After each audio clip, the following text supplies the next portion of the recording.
Hello friends, this is Captain Muthu Krishnan. We're going to discuss about something which happened on the 22nd of April 2025. After many years of relative peace, 25 tourists were identified based on their religion and their gender. Their trousers brought down to establish their religious identity and shot. And then there are a lot of questions, blame games basically. Who is responsible? Was there an intelligence failure, etc. I wanted to take you through my memories and share a couple of instances which could probably help you to look at this with a new insight. On 19th of April 2000, just about 3 days after I took over my duties as the OC for officer commanding for the main arterial road which goes through the Badami Bagh cantonment, which is the cantonment which is located in Srinagar. We had the first ever suicide attack in the history of Kashmir insurgency. Remember, in Kashmir insurgency, we did have a lot of encounters with the militants, and militants die in those encounters. But Fidain attack, which is a suicide attack, was never heard of in Kashmir militancy. It always happened with the Afghan militants, the Pashtuns, etc., but never with the Kashmiris. Again, questions were asked and fingers were pointed on who was responsible for it. What was more interesting to note was the guy who did this dastardly attack was just a 16-17-year-old boy whose father had a kirana store, a provision store within the 15 Corps headquarters. And this boy used to play football with some of my men. Nobody had an iota that this guy is one day going to drive his Maruti laden with explosives and blow himself off. It's said that there is no foolproof way to prevent a suicide attack. When a guy is ready to, kill himself, how can he stop? You need to be lucky every time to stop an attack, whereas they need to be lucky just once. Under the leadership, one of the finest generals I've ever worked with, General, that time Brigadier Dalveer Singh, one of a very fine SF officer, Special Forces officer, who commanded the 10 Para Special Forces.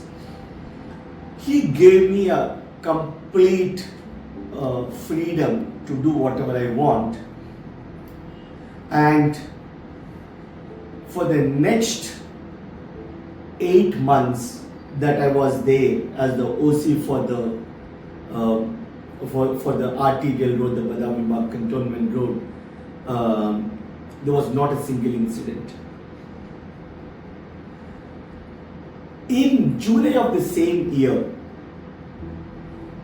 there was an incident which happened in Pahalgam, something very similar to what happened on 22nd of April 2025. A group of Yatris who was going to the Amarnath Yatra were surrounded and they were killed at about the same place. It was in Pahalgam, but about a few kilometers away from what happened here. Since an area falls under the operational command of the 15 Corps, then the GOC of 15 Corps, the General Officer Commanding of 15 Corps, General Mukherjee, constituted a board of officers to understand why that happened and to prevent such happenings in the future.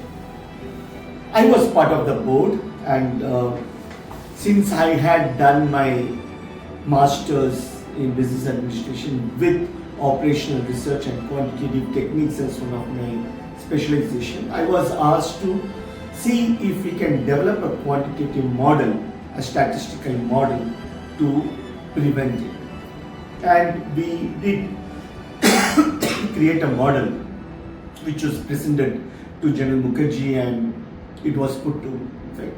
We took into multiple variables, including the climate, the number of the stalls that is there in the road, the width of the road at its narrowest point, and a lot of other things.